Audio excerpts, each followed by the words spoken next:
All right, we are moving on to session 3 for lesson 4. We're still working on multiplying multi-digit numbers, except this time we're moving on to the standard algorithm, which is the standard way that we do these problems. So we'll just break that down later on. Okay, so this is our warm-up question. Again, this isn't in the book, but more or less how we do this. The question here is, how is regrouping used in this addition problem?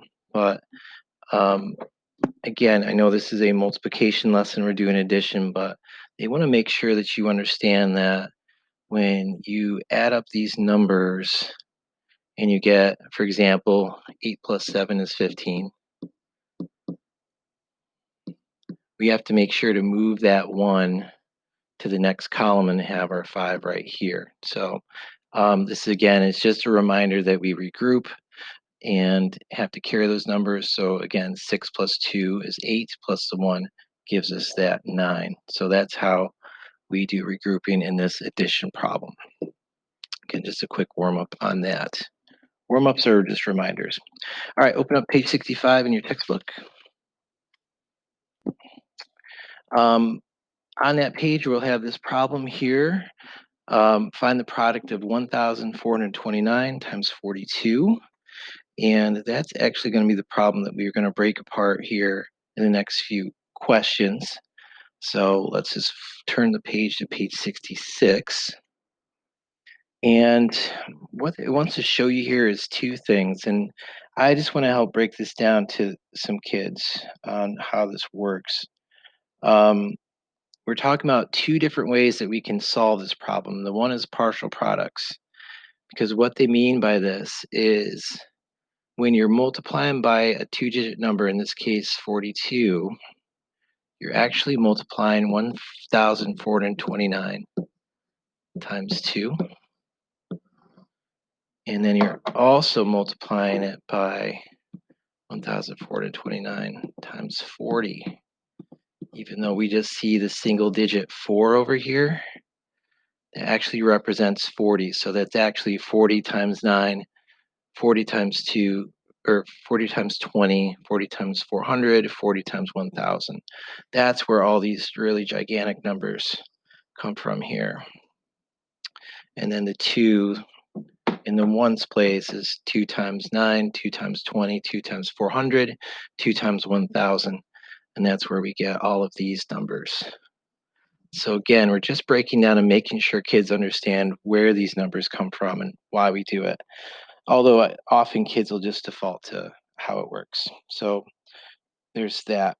So it wants to know, we know that this is 2,858, as it says over here on the left, and this is 57,160. And we want to add the partial products to get our final answer. Switch over to red here.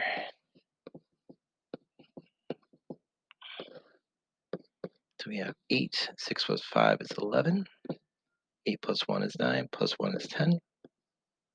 7 plus 2 is 9, plus 1 is another 10. And our final answer is 60,018. So that's doing it, breaking up that first number, the 42, into 40 and the 2. So it is a possible way to solve it, but we want to start using the standard algorithm, or the traditional way of doing that. So look below on page 66. And what it does is it shows us how we are actually just doing it. In fact, you'll see here on the left, you'll see this, how it carries over and regroups right there. That's regrouping. Apologize for my handwriting, writing on a smartboard. And these numbers up here, that's also when we regroup. Here, it's a little neater. Okay, and gives us our partial products. And as you can see, we have the two partial products right here, all in one spot. Then we add them up just like before and get the same answer we did the other way. So from now on, we are really just going to be doing the standard algorithm. So right here in the red part, we're multiplying by the ones. That's multiplying by the ones place. Over here on that side, we're multiplying by the tens, or we're actually multiplying by 40. So just think of it that way. Okay, look over on page 67. Let's answer some of these questions.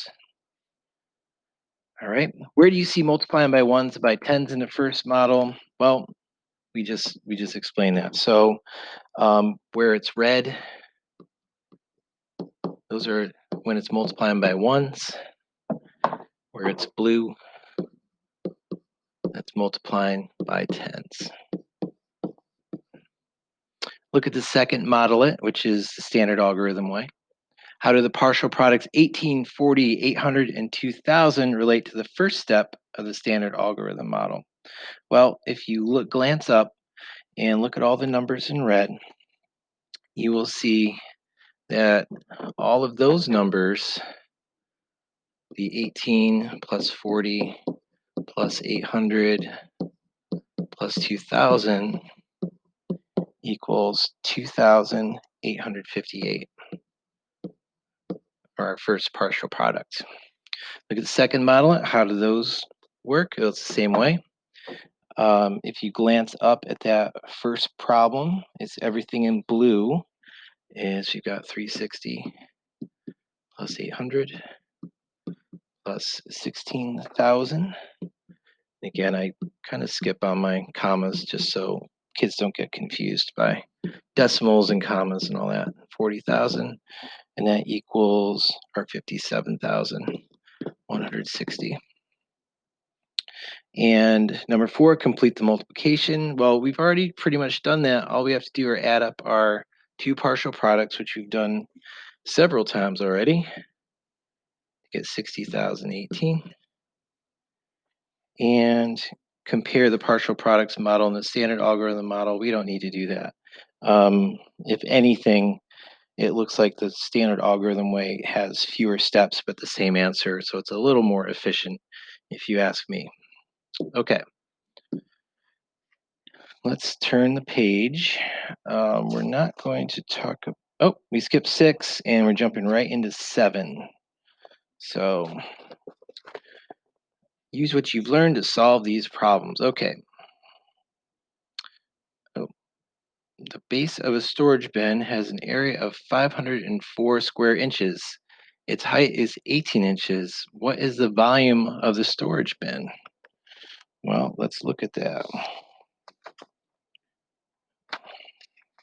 It's completely different than what I have here. Let me pause for a second, kids. All right, kids, we're going to skip 7 because I've noticed that that question is different than the one we have in our books. So, what a surprise. Okay, number 8, a school supply store has boxes of markers with 25 markers in each box. There are 1,075 boxes of markers. How many markers does the store have in stock? Show your work. So when we do word problems, just keep it simple. Think about, what are we looking for? Ask yourself this question. And you're probably sitting there thinking, well, we want to know the total amount of markers with all those boxes sitting there. So just picture that and have a goal as far as what we're looking for. So let's set up the problem. 1,075 times 25. Okay, so let's start solving. Let's do the first ones. I'll do the ones in red. So remember, these ones, this means this is going to be, I'll show you that in a second. 5 times 5 is 25. 5 times 7 is 35, plus 2 is 37. 5 times 0 is nothing, but you got that 3, so bring down the 3. And 5 times 1 is 5. So that's our first partial product. Now, remember, we are, with this 2, we're actually multiplying 1, 0, 7, and 5 times 20. So that's why we put this placeholder 0, because it's like an easy way to show that everything's being multiplied by 20, not just by 2. So that's why we put these placeholder zeros here when we go on to that second line. So let's go for it. 2 times 5 is 10. 2 times 7 is 14 plus 1, which is 15. 2 times 0 is 0 plus the 1. And 2 times 1 is 2. I always put an addition symbol here to remind me what I'm supposed to do. So we have 5, 7, 8, 6, and 2. So we have 26,875 markers. Don't forget your labels. Okay, so there's that one. And let's do question 9.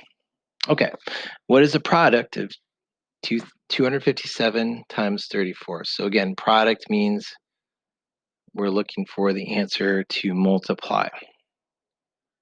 So keep that in mind, multiply. So 257 times 34. All right, I'll start with red. So doing that, we've got ones, or 4 ones. 4 times 7 is 28. 4 times 5 is 20, plus 2 is 22. 4 times 2 is 8, plus a 2 is 10, to give us 1,028 for that first line. And remember, that 3 actually means we're multiplying 2, 5, and 7 times 30. It's not just a 3, and that's why we can just fix that by putting our 0 right there, our placeholder. 3 times 7 is 21. 3 times 5 is 15, plus a 2 is 17. 3 times 2 is 6, plus the 1, which is the 7. Put my addition symbol here. We got 8, 3, 7, and 8. 8,738 is our answer.